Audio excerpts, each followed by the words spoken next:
Jesus. Thank you, Jesus. Thank you, Jesus. We will be reading to you today from the book of Haggai, Haggai chapter 1, verse 5.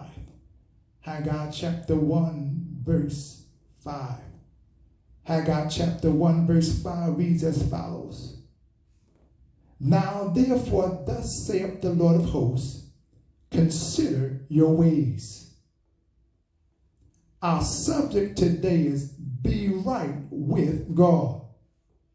Be right with God. In the book of Genesis, we are told that in the beginning, God created everything, thus letting us know that everything starts with God. We are also told that when God created man, he created man in his image, thus letting us know that when man looks upon man, they are to see God. In life, children often resemble their parents. Have you ever looked at a picture and thought it was the person's child, only to find out that it was them at that same age? We are also told that God breathed in man the breath of life, thus letting us know that even though man is limited in his ability, everything that is in God was placed in man. Man has the DNA of God. Man possesses the characteristics and traits of God, such as love, goodness, grace, mercy, patience, wisdom, faith, holy, and righteousness. In the book of Genesis, we are also told that God would spend time fellowshipping and conversing with man in the cool of the day, thus letting us know that God had a close relationship with man. How close is our relationship with God? And are we waking up early in the cool of the day to spend time conversing and praying before the Lord?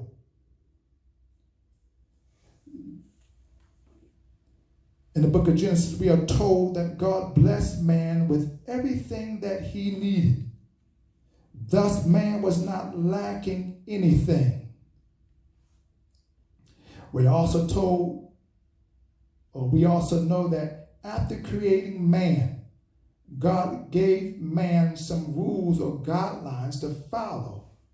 But the enemy, Satan, the devil, caused man to break that which was given to him. The Bible lets us know that the enemy is continually warring against God and man. He is constantly trying to do whatever he can to get man to disobey the things of God, as well as cause strife between God and man. The enemy knows that by sowing seeds of discord will likely cause man to stay away from God, causing division and enmity and disrupting the flow of communication and interaction is nothing to the enemy.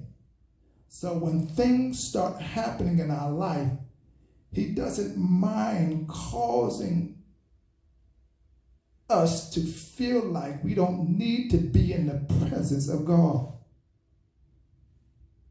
He may even tell us, you might as well deal with this situation by yourself. Or he may tell us, you can handle this. And that's why it is sad that when things are happening in our life, we decide to walk away from being in God's presence.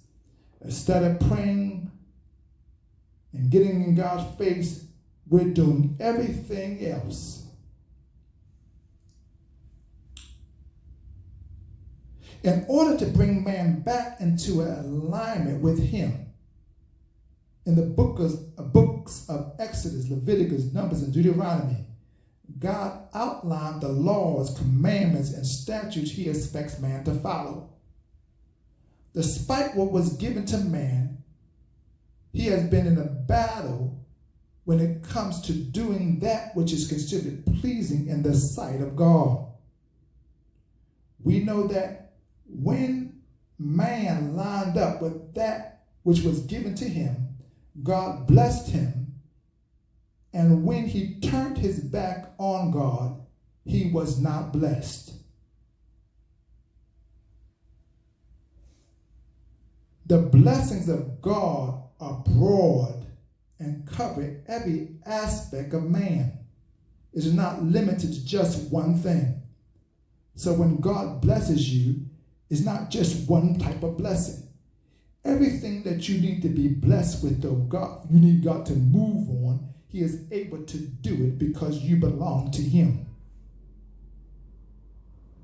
But also know that when we refuse to stay in God's face, then he is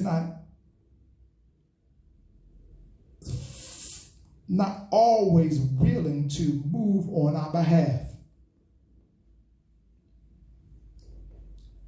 Those who chose to walk with God are known as his chosen people. In the Bible, the children of Israel were classified or identified as belonging to God. He expected them as a people to line up to his will and his way. Since his hand was upon their lives, he made it clear that he would take care of them, but they would be required to stay connected to him in order to keep the enemy in check. So when the enemy is not in check, the enemy is given full reign over us. And we cannot allow him to have full reign over us. If we're going through what we're going through now with God, then without God, we're going to have a whole lot more trouble. Now let's fast forward to Haggai 1:5. We know that because the children of Israel refused to do that which was right in the sight of God, he allowed them as a people to be overtaken by the Babylonians. So by them living contrary to the way of God caused them to go down a path they should not have gone down. In other words, if they were living right and doing right and acting right, God would have protected them from being overtaken. After spending 70 years in captivity in Babylon, they were released. Upon being released, many of the children of Israel traveled back to their homeland of Jerusalem. When they arrived in Jerusalem, they began to tend to the things of God. But once they started to get opposition, they shifted to tending to their own things. While tending to their own agendas, the things of God were pushed by the wayside and in some cases forgotten. It was actions like that which caused them to be placed under Babylonian rule. They forgot who they were as a people and what instructions God had laid out for them to follow. We cannot allow opposition to cause us to abandon what we are trying to achieve, especially when what we are doing can be considered good in God's sight. After a period of time, God sent word to the prophet Haggai to tell the people to consider their ways. God was not pleased with the children of Israel. It had been 10 years since they had stopped tending to the things of God. such as building the temple. And now he wants them to resume the work they left incomplete.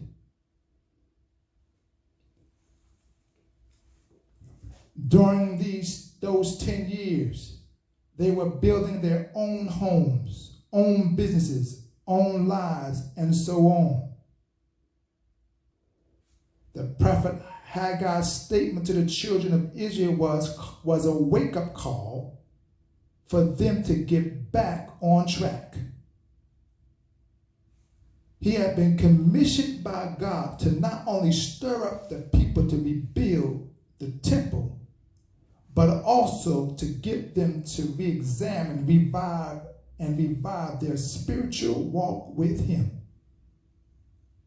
And as I'm speaking and as you're hearing me, God is saying to us, do an examination. See where you are in relationship to me. Even during this time of pandemic, have you strayed from me? Or can you be found in my presence? Are you connected?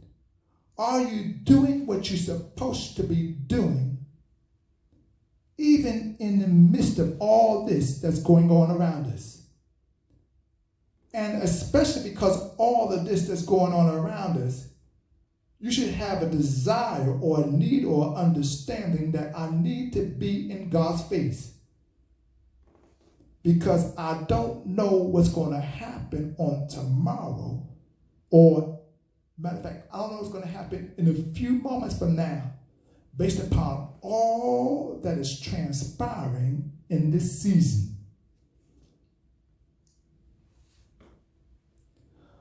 Although Haggai 1:5 is dealing with the rebuilding of the temple, as we examine and broaden the thought process or message as it relates to our lives, the prophet Haggai is telling us that we have to consider our ways so that we can be right with God. As a people, are we living according to the standards that God is looking for or expecting out of us? Or are we living our lives any old kind of way? As mentioned, God created us to be one with him. He placed within us everything that we need to live right. And again, we have his DNA in us. By following the laws, commandments, and statutes of God, we are setting ourselves up to receive all the blessings God has for us. Miracles, blessings, healings, deliverances, financial breakthroughs are representative of the blessings of God. When we are not in right standing with God, we are hindering these things from flowing freely in our lives and in the lives of our family. Also, by living our lives outside the will of God leaves us vulnerable to the attacks of the enemy, which should let us know that when we find ourselves under extreme attack, we need to ask ourselves, is it because I have strayed from the ways of God? Because in life, we are all going to have to go through something. Even in the book of Job, we are told, man born of a woman is a few days old and full of trouble, letting us know that we are all going to have to deal with some type of issue in our life. But it's that issue that we're dealing with, it's that problem that we're dealing with, it's that dilemma that we're dealing with, an extreme dilemma, an extreme problem, an extreme case, because we have turned our back on God. And when we turn our back on God, we open ourselves up to whatever the enemy wants to do to us. We are full game because we have no protection. God is our covering. He is our protection. He stands in the gap. So when the enemy starts messing with us, we have a God that we can lean on and we can trust that's going to bring us through whatever we got to go through.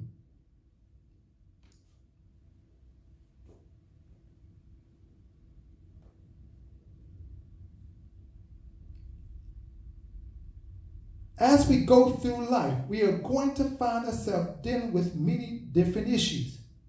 But it is easy to go through these issues with God rather than without Him. If we go through these issues and these situations without Him and come out successful, we are leaving things to chance. We may think we don't need God, but it is a false hope that the enemy wants us to believe. The book of Job also informs us that everything goes through God. So whatever we're going through, whatever attack that is placed upon us, God is the one that has to give the approval. And if God is the one that has to give the approval, then wouldn't it be wise to be close to the one who gave the approval? Because He knows what we don't know. And if we're close to Him, what we go through, He will say, you can handle this. And that's why I'm allowing you to go through it, because I know you're going to come out on top. But if we turn our back on God and we don't get close to the one who's in control, we don't know what's going to happen. So based on everything that has been laid out as it pertains to man's relationship with God, shouldn't we want to go through these things with God on our side, working things out for us? The Bible tells us that God is our rock, our fortress, our deliverer, our strength, our help, and our source. Who better to lean on than God Himself? As a people, we struggle trying to be right. But being right is what God created us to be. It was the enemy who stepped into that which was right and caused chaos, division, and separation. The enemy does not want us to be right with God. He knows that if we are not right with God, God will not be right with us. The enemy knows that what God is offering us is very valuable and life-changing. He knows that what God will give us will not only set us up here on earth, but also in eternity. The enemy wants us to forfeit our eternity with God, and not being in right standing with God will do just that. Many people have stepped into eternity without working on their relationship with God. And as I said, the enemy will make us think that we can go through life without having a relationship with God. But we must know that it is in eternity that life truly begins. In eternity, we are either going to be blessed or cursed and in torment. If we align ourselves to God, blessings will follow us in eternity. As stated, many people do live their lives without God. And yes, many people were successful, are successful, and will be successful. But their lives will be missing or forfeiting the full package which they are entitled to receive. The full package is attached to eternity. When God created man, he created man to be one with him forever. But if man refuses to be right with God, there is no forever, and there will be no rest or peace for man without God in eternity. In life, we will have to struggle and deal with issues, but God says, if you're with me, I can work it out with you or work it out for you. I will be your help, and you will be able to lean on me. Today we say, be right with God. In Luke 10:27, we are told to love the Lord thy God with all thine heart, and with all thy soul, and with all thy strength, and with all thy mind. We know the difference between right and wrong. If God is not part of our lives, we are not living right. What is common to man is not what is common to God. We may try to play with or define what we call right, but if it does not line up to the laws, commandments, and statutes of God, it is not right but wrong. There are many benefits to living right, and there are also benefits to living wrong.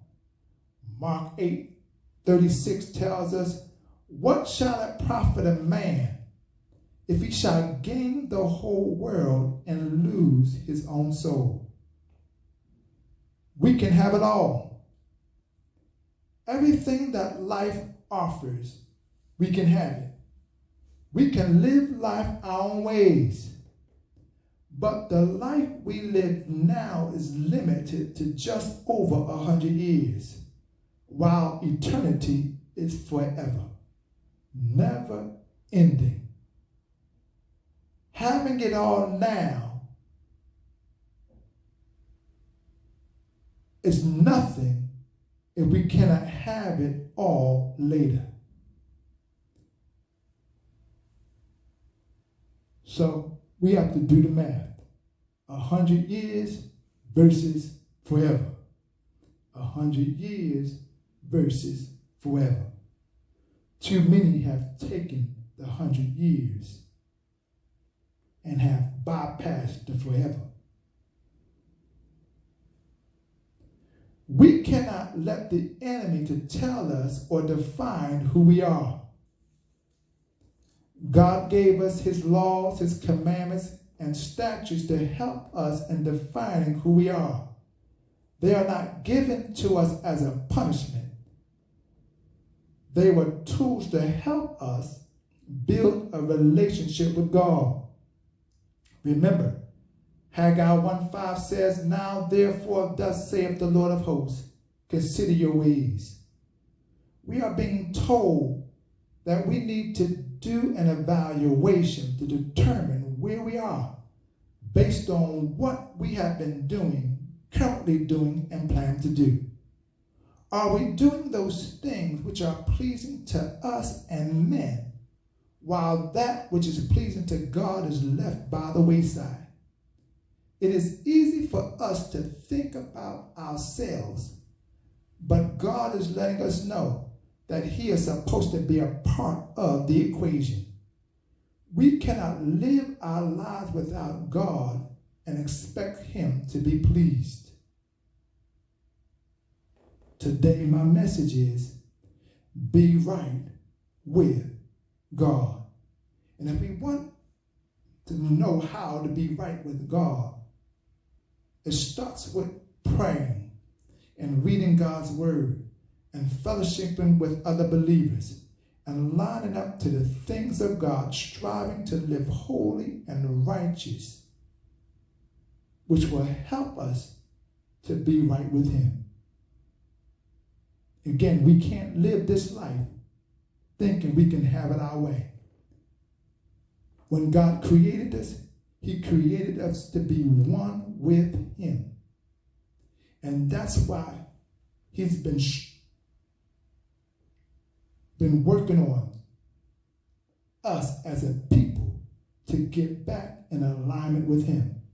And he knows the laws, the statutes, and commandments will be a guide to help us to get right back where we need to be. Because when sin came into man's life, it caused a division. It caused a break in the connection.